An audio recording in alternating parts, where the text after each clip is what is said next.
सभी सीपीएलओ भाइयों का हमारे यूट्यूब चैनल पे एक बार फिर से स्वागत है। तो आज की वीडियो कुछ टॉपिक रहेंगे। एक तो ये रहेगा कि क्या हमारी सैलरी बढ़ सकती है और बढ़ सकती है तो कैसे बढ़ सकती है।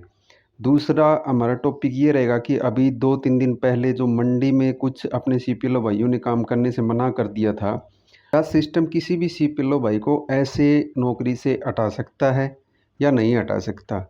तो ऐसे ही कुछ और टॉपिक रहेंगे, उन सब पे चर्चा की जाएगी। तो चलिए ज़्यादा देर न करते हुए वीडियो को शुरू करते हैं।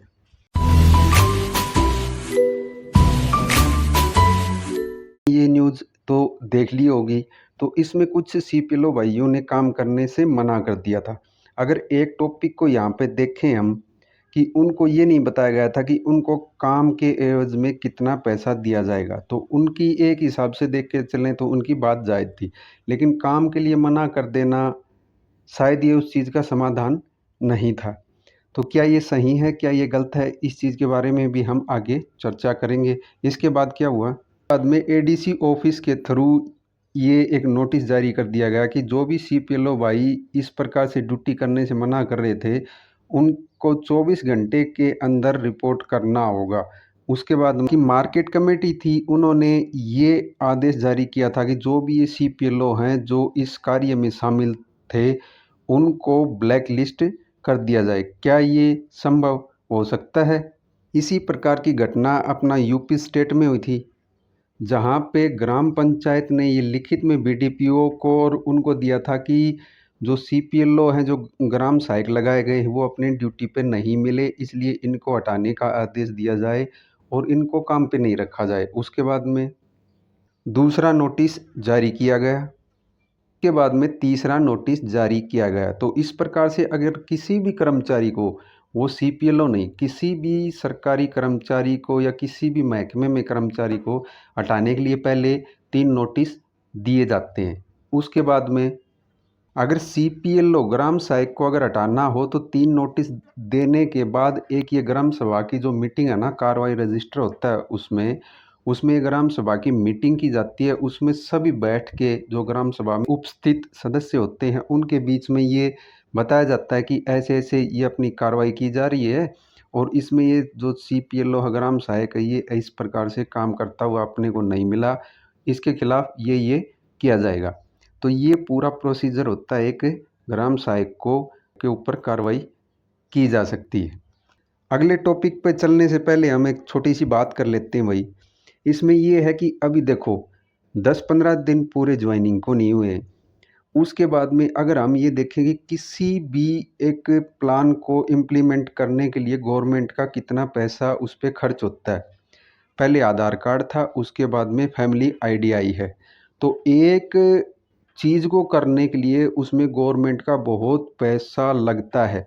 यहाँ पे एक नॉर्मल बात आप लगा के चलो, अगर इनकम वेरिफिकेशन में थोड़ी सी भी गड़बड़ होती है ना, किसी का ये लगा लो 1,80,000 से ऊपर इनकम है और वो कम हो गया, तो उस परिवार का जो बीपीएल राशन कार्ड है वो भी बन जाएगा और उसके थ्रू आयुष्मान कार्ड भी बन जाएगा।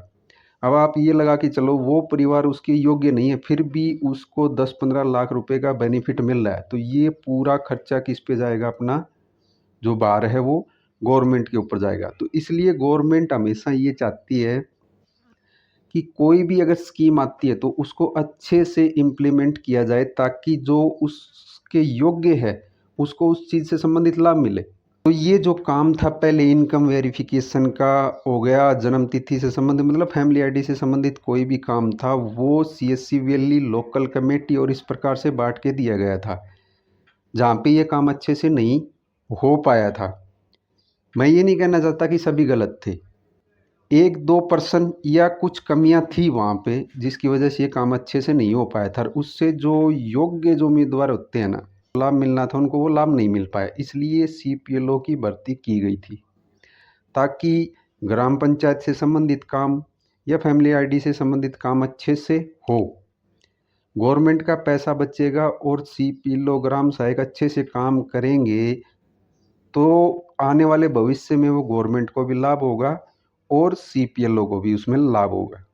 एक चीज़ लगा के चले, हमने कुछ करके गवर्नमेंट को दिया नहीं है, उससे पहले हमने ये बोलना शुरू कर दिया कि भाई हमारे लिए ये करो, वो करो, ये करो। हमारा फ़र्ज़ बनता है कि पहले हम कुछ करके दिखाएँ, हमारी ज़रूरत मतलब जो विभाग है उसको महसूस करवाएँ, उसके बाद में हम कुछ डिमांड कर सकते हैं।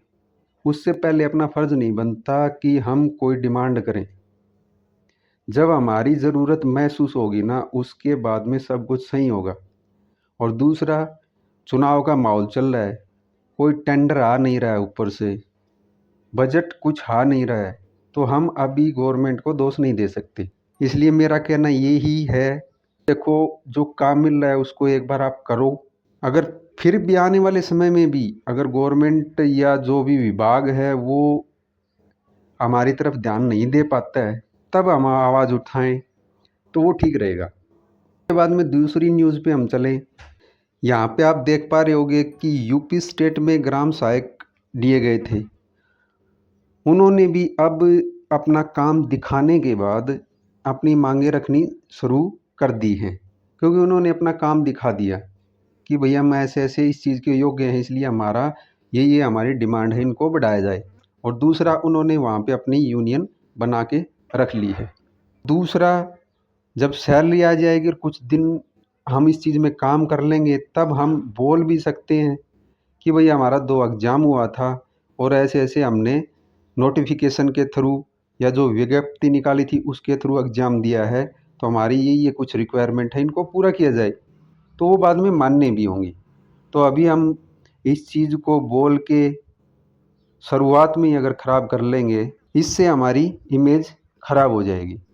तो अपनी इमेज ख़राब नहीं करनी है, पहले अपने को 100% काम के रूप में देना है। और जब तक चुनावी माहौल चल रहा है तब तक अपने को सिर्फ काम करते रहना है। कुछ अलसी की लोकल कमेटी वाले जो मतलब नोटिफिकेशन के थ्रू अलग-अलग 2 भर्तियाँ दिखाई गई हैं, इन मुद्दों का भी धीरे-धीरे समाधान हो जाएगा। आपको वीडियो अच्छी लगी हो तो वीडियो को लाइक ज़रूर करना भाई। और इस वीडियो से संबंधित कोई सुझाव आपके हो तो कमेंट में आप ज़रूर लिख देना। और चैनल को आप सब्सक्राइब करके भाई रख लो, ताकि आपको आने वाली सभी अपडेट मिलती रहें और ट्रेनिंग से रिलेटेड वीडियो भी आपको इस चैनल पे मिलेंगी। तो हमारे चैनल का यही मकसद रहेगा, जो भी जानकारी आपको दी जाए बिल्कुल सही और जायज़ दी जाए। तो मिलेंगे अगले वीडियो में एक अच्छे टॉपिक के साथ। तब तक जय हिंद, जय भारत।